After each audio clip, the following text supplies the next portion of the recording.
The Lord be with you. Let us pray. Oh, gracious God, we give you thanks for this day, this Trinity Sunday, for our marvelous church family that allowed me and supported me through the MFA process and to somehow produce what you're about to hear. We ask that I speak in the name of you, my Creator, my Sustainer, and my Redeemer. Amen. Amen. So, a few disclaimers before I jump into it.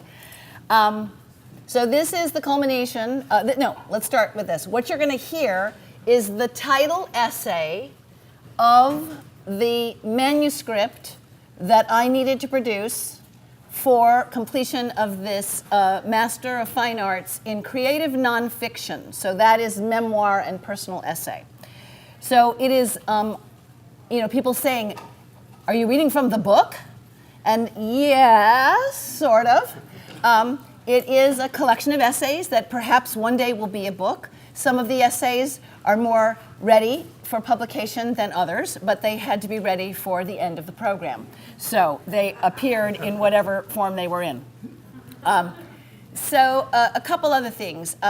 It is such a delight and just sort of terrifying for me to read this in front of you. One of the things writers do, I've learned, is to read their material. That's what they do. And I actually worked with other writers at the last residency to help prepare them to read their material. Some of you might have seen the graduate reading that I did that was on, I put it in a blog. You can find it on the Christchurch website. And that's a different essay from this same work. So the work is called Letting Myself Go. That's what the whole piece is called. And for those of you, I'm thinking particularly of the Elliots, who knew that there was another working title, you will hear the working title in this piece. But we decided it was just not representative enough. The other thing I want to say as your priest, so I write with a different voice than, if you come to church or if you just came from church, you'll hear me preach today. So that is a different voice than I write in. And I think it's because the kind of writing that I find interesting is writing where there is a kind of vulnerability and a kind of truth-telling that would not necessarily be appropriate for the pulpit, which you will hear. And so the other thing is that, I love you all very much, and I love the 10 years in July that I have been here. And so I feel like I can share this with you, but you will learn some things about me that you didn't know. The other thing, because I don't want you to waste time thinking about it, there will be a scene in which I identify a male parishioner. And I don't say the person by name, I tell a little story, but that person is no longer here, so don't be thinking about who is it? That person no longer is here. Okay, so now, last thing. The title essay is called Letting Myself Go, but then it has a subtitle. The subtitle is A Body Moves from Hollywood to Priesthood. And it begins with two epigraphs. You know what epigraphs are? Those are those quotes from other people that kind of set the tone. So the first one is from Peggy Orenstein, who wrote a book called Girls and Sex, Navigating the Complicated New Landscape. Here's what Peggy Orenstein has to say. Young women grow up in a porn-saturated, image-centered, commercialized culture in which empowerment is just a feeling, consumption trumps connection, hot is an imperative, fame is the ultimate achievement, and the quickest way for a woman to get ahead is to serve up her body before someone else does. So that's one quote, and here's the second quote, and they're meant to be held together. This one is from a contemporary Christian mystic, Bernadette Roberts. The crucifixion wasn't really the hard thing for Jesus. The hard thing was incarnation. What was really hard for infinite consciousness was to come into the finite world in the first place, with nothing to gain from the human adventure, nothing to prove, nothing to achieve, and a dangerously unboundaried heart that left him defenseless against the hard edges of this world. Jesus came anyway. That was the real crucifixion. Here we go. Oh, the other thing I wanted to say is it jumps around in time, and it is preceded by dates. 1986. I have been called to a meeting with all 4 of the talent agents who represent me. They have a plan. They are excited because they have discovered the reason I haven't booked any jobs as an actress in film and television in the last year. I sit in my pantyhose and short silk skirt, nearly sliding off the edge of the overstuffed couch. They look at me with confidence and big smiles. I can't wait to hear their plan. And then it is spoken.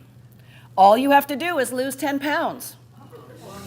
You're such a capable actress, they said. That's the only thing standing in your way. They didn't know about the miscarriage. I hadn't told them because the pregnancy was only 9 weeks along when it spontaneously aborted. Although my husband and I had technically been trying, it was early on in the trying process, and truth be told, we were scared. It had happened so fast. We'd told close friends and family. Another girlfriend was 2 months ahead of me. We were having a dinner party to celebrate the pregnancies, during which I started to bleed. Bright, red, thick blood with chunky, clotted pieces slowly sinking below the surface of the water, gently bouncing off the bottom of the white porcelain bowl. I called my doctor. He told me to meet him at the hospital. We transferred the dinner party to my room at Cedars-Sinai, only I wasn't allowed to eat. I had to wait 8 hours for my stomach to empty out before he could do the D&C. They drank champagne and ate their cold pasta while I watched and wondered how I would go on. 1966. I was never skinny, but I had a nice figure. Depending on what I put in my body and how much I exercised, I was able to keep my body in a shapely, not too round zone. I came of age in the era of Twiggy. When my mother saw Twiggy's picture pinned to the bulletin board, she said, "Twiggy has the body of a young boy." Who knew that my friends and I were hoping to arrest the process of becoming a woman? 1975. In November of my freshman year in college, I adopted a liquid diet, Tab and tomato juice, conveniently stored on the chilly sill outside my dorm room window. This diet lasted 3 days. Meanwhile, 2 of my classmates began to shrink. They started disappearing before my eyes. Once I realized what was happening, I studied their technique. They exercised obsessively, going to the gym twice a day, running endless loops around the track, swimming infinite laps in the pool. I could only force myself to go once a day, if that. They came to meals and put food on their plates, but instead of eating it, they pushed it around, carefully rearranging it so it looked like something had been consumed. Then, one of them, Jane, the sensitive poet, stopped going to the dining hall altogether. She had to drop out in December and was hospitalized twice for her eating disorder. I had yet to learn that throwing up was an effective route also, but that was never going to work for me. I really hate throwing up. 1980. The 3 of us sat together in the waiting room reading different sections of the New York Times. My eyes drifted over the same paragraph twice. My boyfriend Jeff and my friend Randall, a fellow actress on the daytime soap Ryan's Hope, were on either side of me, leaning towards me protectively. There are 25 chairs in this room, most of them filled early on a Saturday morning. I am struck by the scope of the people assembled, women between the ages of 15 and 45, of every color and station. Only 2 appear to be alone, but all the rest have a friend, partner, or concerned person with them. I am the only one who has 2. This waiting room is the great equalizer, I thought, not unlike the DMV. One by one, they call our names. I receive a parting hug from Jeff and Randall. I am escorted by a nurse in pink scrubs to another nurse who sits at a desk. She asks whether it is my choice to end this pregnancy. Am I being coerced? Would I like to see a counselor? I answer that my boyfriend and I made the decision together. I did not say that I felt stupid, sorry, sad that I chose not to use my diaphragm in the throes of making love. I did not say that several times before I hadn't used my diaphragm and nothing happened. I did not say that I hoped to marry my boyfriend one day and have children with him, but the timing wasn't right. I did say I understood the implications of my choice, and I was ready. She smiled a thin smile and said, "Let's go then." 1986. With the pregnancy, I became round. I relished eating whatever I felt like eating. Weary of the tyranny of watching my weight, I indulged my fondness for milkshakes and eclairs. 2 weeks after the miscarriage, my friend Bob Goldsby offered me some short-term theater work. He had directed a strange Eastern European play called Alpha at LA Theater Works. The actress he cast in the supporting role of the hooker had booked a television pilot and asked to be let out of 3 days of the play. Bob called to see if I would be willing to understudy and step into the role for the shows she would miss. I was thrilled to be back on the stage again, even for a few days, thrilled to have something else to think about other than my infertility. I immediately let my agents know. They had never seen me on stage and would come as a group to see what I could do. I threw myself into the rehearsals and enjoyed the feeling of my body, free and full, prancing about the set in a flimsy bathrobe, tottering in high heels on the rake stage. Bob later said to me, "You were the healthiest looking prostitute I have ever seen." What my agents saw was unhireable. That's when they called the meeting. My faith about many things, that lights would always turn green for me, as Joan Didion says, had been shattered with the miscarriage. But this prescription from my agents crossed a line. This was everything I hated about the entertainment business, about how women were objectified and disempowered, valued only for their looks. Of course, they also exposed my greatest fear. Didn't I hear my mother's voice in my head every time I looked at a piece of cake? Do you really want to eat that? Is it really worth it? My mother, the tenured professor who defined herself by the talents of her prodigious mind, had been an avid consumer of diet pills over the years to maintain her weight. Her obsession quietly became mine. I dropped out of the entertainment industry and effortlessly stumbled into a sales job with Dane Ross, a company a friend had recently started working for. Here was a job, headhunting for computer programmers, that had nothing to do with what I looked like. Here also was a job that was mind-numbing and slightly unethical. For 3 months, I got up every day, drove through the Hollywood Hills to sit at a desk in a clump of desks and play the part of phone sales bitch. It was my job to cold call and interrupt people's work. It was my job to convince a supervisor that my client was perfect for the job when he wasn't, and it was my job to convince my client to interview for the job that was a 2-hour commute from her home. Before long, I began to miss the degradation of auditions. Sure, the multiple rejections stung, but at least as an actress, I might land a job that used my gifts as an artist. The politics and bullshit of the entertainment biz quickly trumped the politics and bullshit of HR for IT. I went back to the acting world, having left behind most of my resentment and quite a few pounds. Without trying, I had lost the pregnancy weight and then some, so I was ready to jump back into the arena where beauty counted for a lot. The agents who wanted me to lose 10 pounds had lost interest. No matter, there were others. I arrive at Paramount, 1989. I arrive at Paramount Studios a few minutes late, having booked my first job after the birth of my first child. It was rare that my actor husband and I both worked on the same day, but suddenly we were. Since I was the food source, we hired a babysitter I had never met to sit with my 4-month-old Spencer in my dressing room while I was on the set. The episode of Star Trek Next Generation called for an officious and pushy geologist who needed to be put in her place by the young ensign Wesley Crusher. Now I was late and was bringing an entourage with me. We found our way in the damp, pre-dawn dark to the dressing room, a little wooden box about 10 feet by 10 feet with several mirrors but no bathroom. These boxes line the back streets of the studio like shanty towns, huddling in the shadow of the large, numbered sound stages. With the help of a wardrobe assistant, I slithered into my skin-tight bodysuit that zipped up the back, the tawny brown and black uniform of all humans working aboard the USS Enterprise.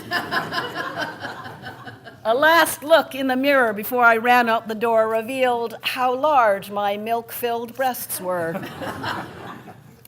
We shot the master of the one major scene in which I appeared. It is customary then to shoot the close-ups of the actors on the series, one of the perks of being a star. Last come the close-ups of the guest starring roles.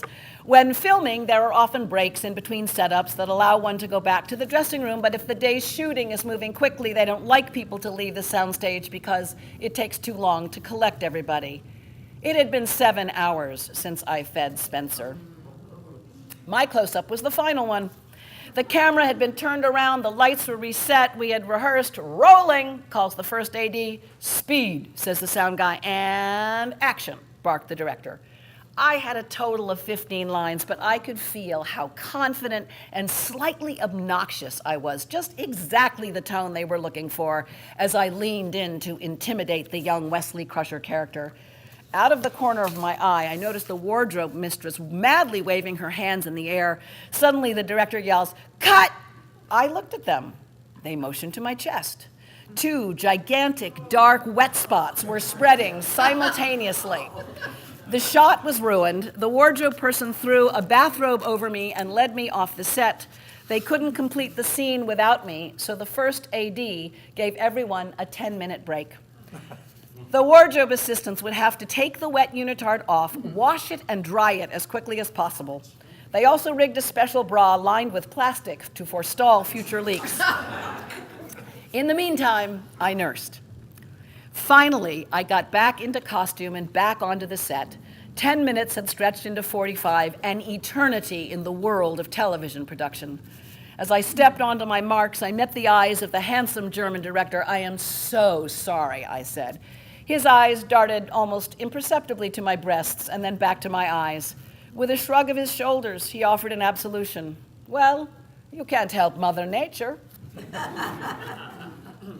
1990. I got an audition for a guest starring role on a new Fox network show called Beverly Hills 90210. A former model, the character of Jackie Taylor, or Kelly's mom, was now struggling with raising a teenager in Beverly Hills and her own addictions to booze and cocaine.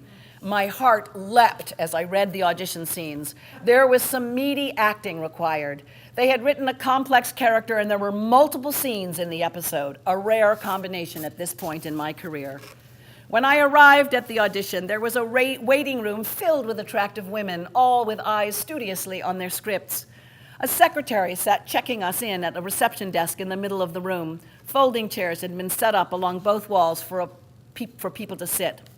Along one side of the room sat all the models. You could tell this because they were generally taller and thinner and more generically pretty than the women who sat across from them, who were the actresses.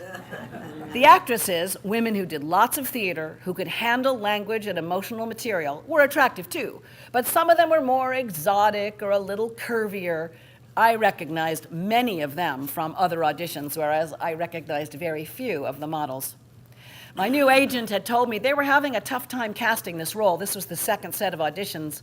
Later, I learned from the producers that the models couldn't do justice to the heavyweight acting material, and the actresses couldn't pull off the believability of having been a model. At least, not on an Aaron Spelling show where even the maids and the carpenters are beautiful.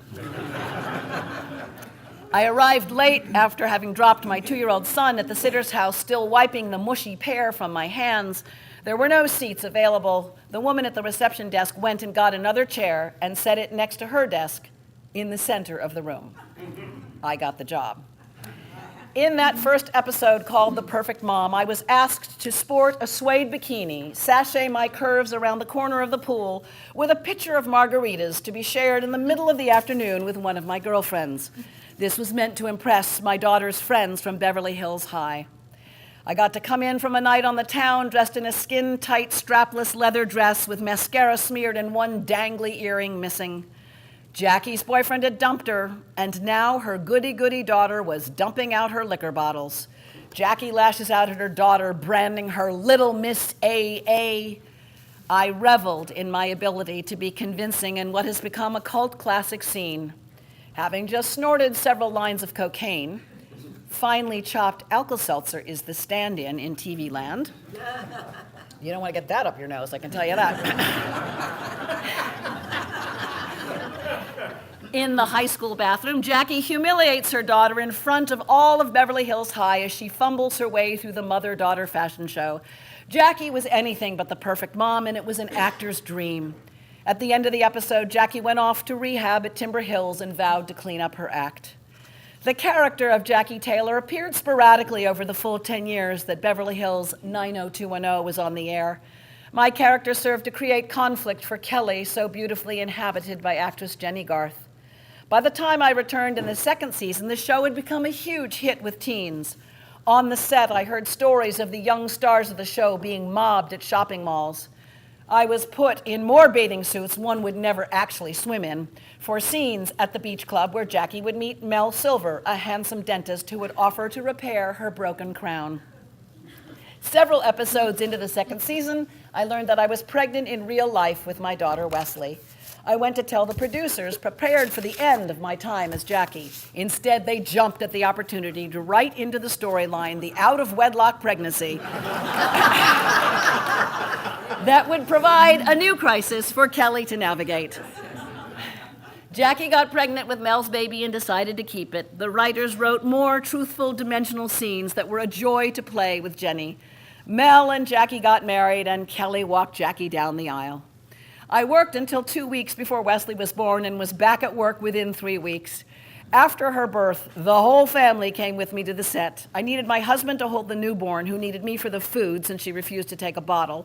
My son needed to come along when he wasn't in preschool. The producers had a crib moved into my dressing room.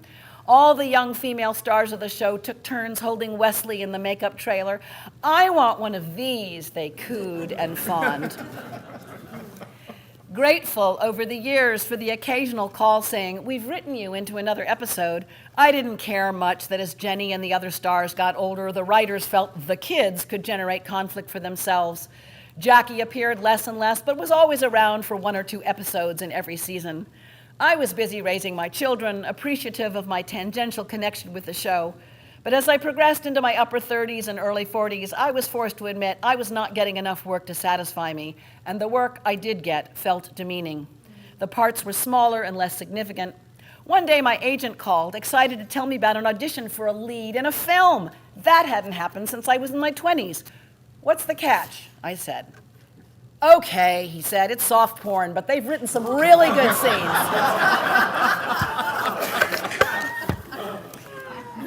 So here's another epigraph. This is from John O'Donohue in his book, Anam Cara. "Your body is your only home in the universe. It is in and through your body that your soul becomes visible and real for you. Your body is the home of your soul on earth. Your soul is not in your body, but rather the body is in the soul." 2000. When I tell my husband that I'm feeling called to be a priest, he feels sideswiped. He did not see this coming. We bounce around in the house for a few days after I make this pronouncement, both of us in our defended corners. It takes him a while to articulate it, but eventually he says, "Are you going to let yourself go?" Sorry, Jeff. I ask for further clarification. He says, "The female priests I have seen are so, well, they've let themselves go."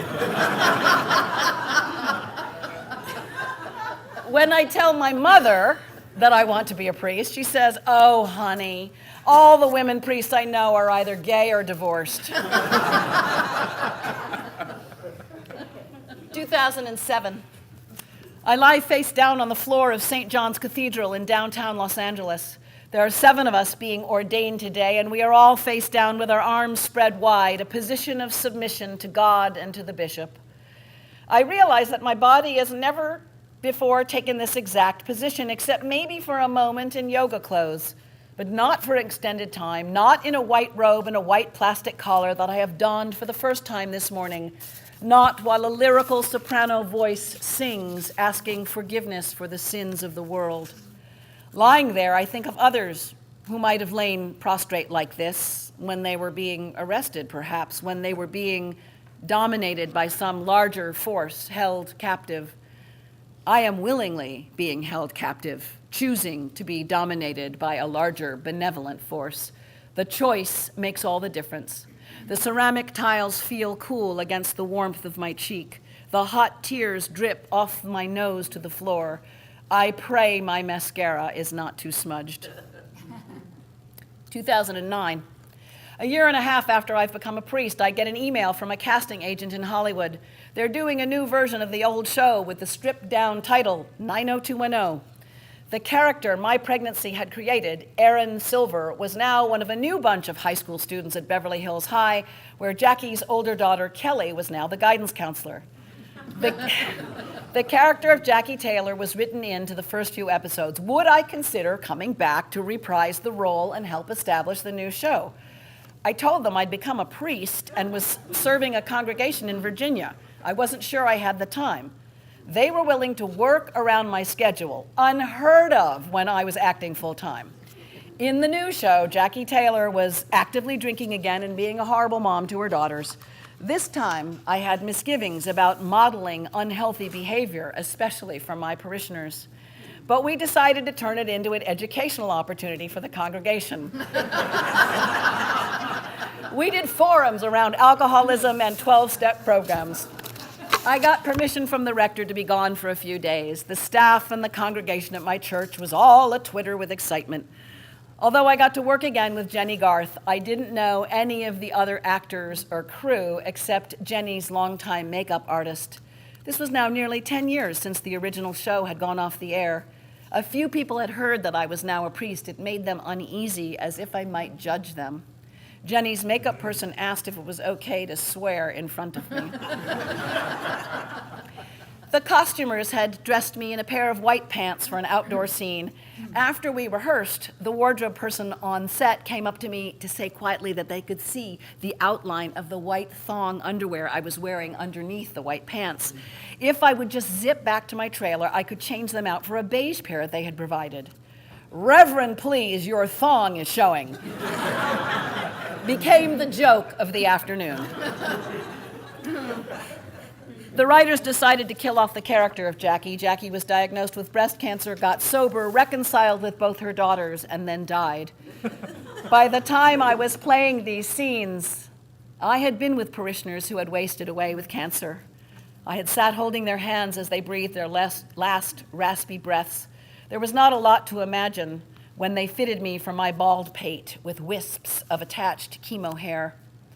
As I lay in the hospital bed saying goodbye to life as Jackie and goodbye to Jenny and acting as myself, I invited the spirits of two of my parishioners to be present and advise me. I hope they were pleased with my embodiment of dying. 2010. I attended a week-long clergy wellness retreat called Credo. Credo is designed to look at and support the physical, spiritual, vocational, and financial health of the clergy who attend. Of the 18 clergy present, 10 women, 8 men, only 2 of us were in the healthy weight category, according to the Mayo Health Clinic assessments, me and a wiry male priest from New York City. In the 7 years since then, I have put on 15 pounds. I read recently that former model and actress Candice Bergen has a new memoir in which she confesses that she lives to eat. She has put on 30 pounds in the last 15 years, adopting the French view that as a woman ages, she must make a choice between her face or her rear. She chose her face. I have not yet made mine. But resisting the basket of warm baguettes and unsalted butter seems more and more pointless. 2011. It is Sunday morning. Wait. Oh, I almost skipped over it. Isn't that hilarious? It is Sunday morning. I don't yet have my vestments on. I bump into one of our male ushers who is readying the church. We stand in the doorway of the portico as I impart some information to him, but his eyes are running over the length of my body, tracing every curve. Wearing a tight steel blue t-shirt over my collar and tight black pants with a low-slung black belt, I am momentarily speechless. Wow, he suddenly catches himself embarrassed. That is a nice belt.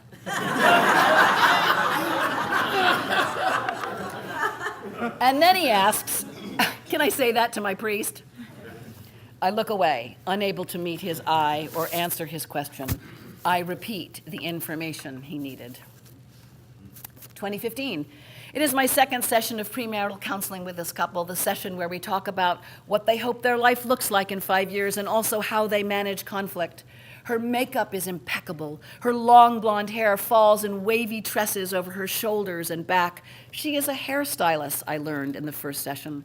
Her soon-to-be husband shares that he's worried about his fiancée. She is often miserable about her appearance. He doesn't understand because he thinks she is beautiful.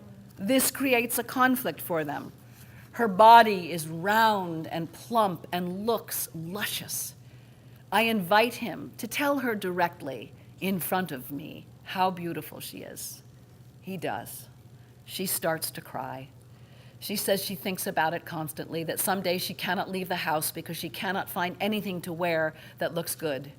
Her husband looks at me helplessly. I remember those days. 2016. It is the summer before the election that delivers Donald Trump to the presidency. It is a few months before the recording of his pride and entitlement at grabbing pussy. The memories has been released. The primaries have not yet happened. My husband and I are having a relaxed conversation with new friends. They ask what we thought of Hillary and Bernie. We love some of the issues Bernie raises, but didn't think he is electable. My friend Susan says she worries about Hillary. Look at how much weight she's gained. She obviously can't self-regulate. Susan doesn't have an extra ounce on her lithe body. I wonder what she must think about my ability to self-regulate. 2017. I'm in a mass of knitted pink hats with pussy ears. It is the Women's March on Washington, the day after Trump is inaugurated as president. I am awash in a sea of people. I delight in the sheer number of women and men magnetically drawn to the streets of Washington. One neon pink sign near me shimmers. If you're reading this sign, you came out of a vagina.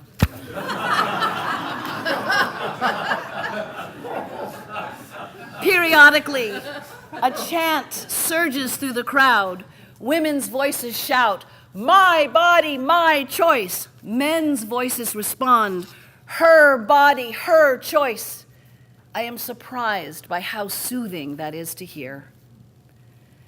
In the Middle Ages, one of the only places women could develop their minds and intellects was as women religious, nuns sequestered behind convent walls. Once there, they were free from the demands of motherhood, yet they could not be priests either. Once there, no man, no father, no son, no husband, no person could lay claim to their body, for they had married Christ and served only God's highest purpose.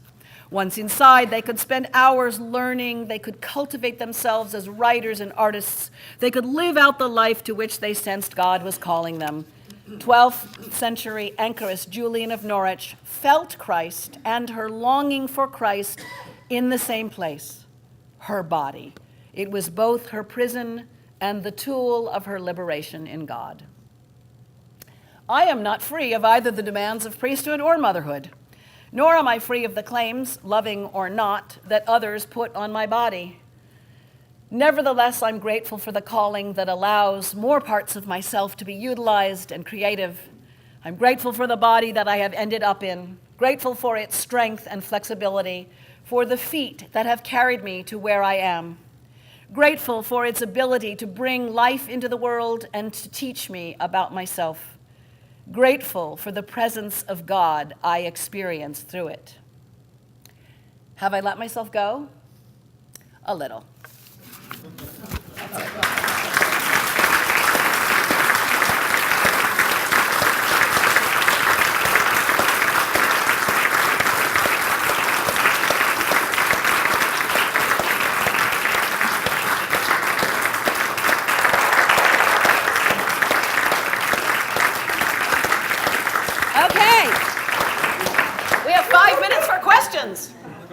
Who wants to ask what? Shirley. And talk, if you will, a little bit about your writing process.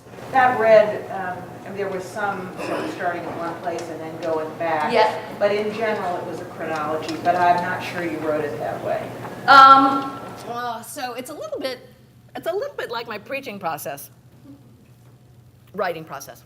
So something moves me, I throw it on paper. And then I kind of see where that takes me. And then something else, and I throw that on. And then I kind of sort of keep following the thread. And then I start sculpting. Then I start moving things around. Like I was even moving things around like yesterday, right? Anticipating that I moved the epigraphs around, actually. So it's, I feel like it is a cooperation, a collaboration with God and myself. So I'm the person that puts it on the paper, and it is generally my experience or my thoughts, perhaps. But I always feel like it's sort of inspired by or shaped by some other force that is also writing through me. Yes? I just wanted to say thank you for your vulnerability and willingness to put very personal things out there and share it with the audience. Yes. Thank you. Thank you. Yes, Tim. So I'm curious, you were busy, but you received a call. Oh, yeah. Can you talk? Received a call to the priesthood? Yes. Okay, yeah. So was there a little more elaboration you could give us on how that happened? Well, in bits and pieces, I actually in 1984 had a meeting with my female priest at All Saints Pasadena and said, you know, I think I might be experiencing a call to the priesthood. And she must have been having a bad day, because she said, oh, if you can do anything else, do it. And I was like, oh, I can act. So I kept doing that. And it was really God, of course, because I was no more ready to accept or understand the terms of the call. I mean, it was enough to put it off for another 13 years. So I had a lot of baggage because my dad's a priest, and I couldn't believe that that's where I was being called when I just kept being shown it again and again and again. And interestingly enough, it came out in writing. I was writing a spiritual autobiography, and I could not end it without the words, I'm being called into the Episcopal priesthood. And what I realized in the course of that experience was that actually 2 calls were born at the same time. I gave birth to twins. One was the call to priesthood, and the other was the call to write. And I put that on hold for a long time. I mean, I write in the course of my job as priest, but I was so busy figuring out what that meant that it was like this other part of me was just dying and waiting to come out. And so thanks be to God, I somehow found out about this program and started it on my sabbatical, and somehow, miraculously, I still don't know how I did it. It was like some fever dream. I was able to complete it. So, what else? Anne? Why Virginia? Why come across the country? Can I really tell that story? I was looking for, so I never imagined I would move my family across the country for this crazy call. I almost broke up my marriage over it. I would never do that. But once we sort of decided that I was going to go to seminary, I figured I would go in Claremont and into the Southern California. There's a way to do it there. But I happened to be at the diocesan convention, and I was invited to the CDSP, that's one of the Berkeley seminaries, party, and a priest introduced me to the dean of the school. And he said, oh, what can we do to get you to go to CDSP? And I kind of flippantly said, how about a full ride? He said, oh, there's only one place you can do that. I was like, where? Virginia. So we moved across the country for that. Yeah. Yes, Marilyn. The critical way in which you were raised by your mother, how did that affect how you raised Wesley? Oh, What was the question? she said, it's a beautiful question. Given the critical way I was raised by my mother, how does it affect how I raised Wesley? Well, so here's the thing, you only get little snippets of my mother. My mother is the most miraculous woman. She is a brilliant, loving, wild, connected author and teacher herself. Somehow she stayed married to my father for 65 years. And she's now really lost to us in terms of her mental capacity, so it's so sad. And I believe that her mother unwittingly, I think, if you wanted to look at a genogram, my guess is it came all the way down through all of us. And I will share another vulnerable thing that, so I would say one of the themes that I wrestle with in my adult life is I'm not enough. And what did my darling daughter come home to say the other night that she realized that she'd been really wrestling with the same thing? And I said, oh, I'm so sorry. And she said, I didn't get it from you.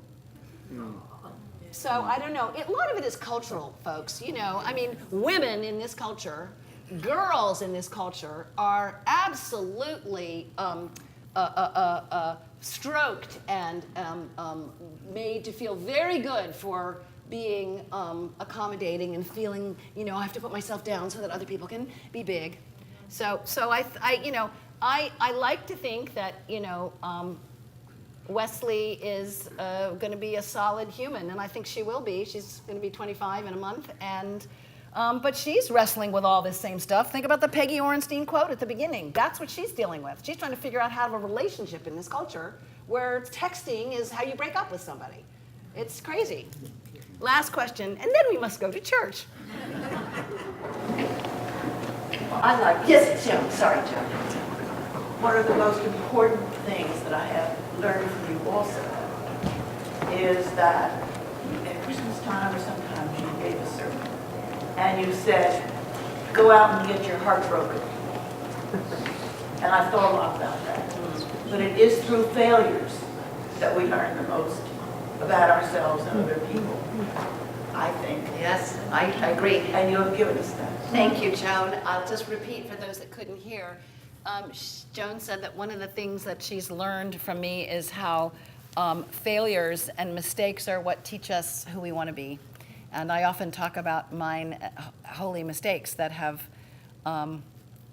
really shaped who I want to be. And I wouldn't have known that if I hadn't made the mistake.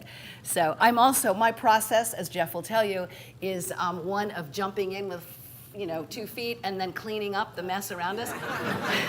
The one time, God bless you, honey. The one time Jeff and I did a play together, oh my God. So I'm like humiliating myself wildly around the rehearsal process. And Jeff is like sticking his toe in and then maybe stepping in. His process is just completely different. And by the end of the rehearsal period, we got to the same place, but we got there in really different ways, and we did drive each other crazy. So, all right, thank you all for your support. I love you.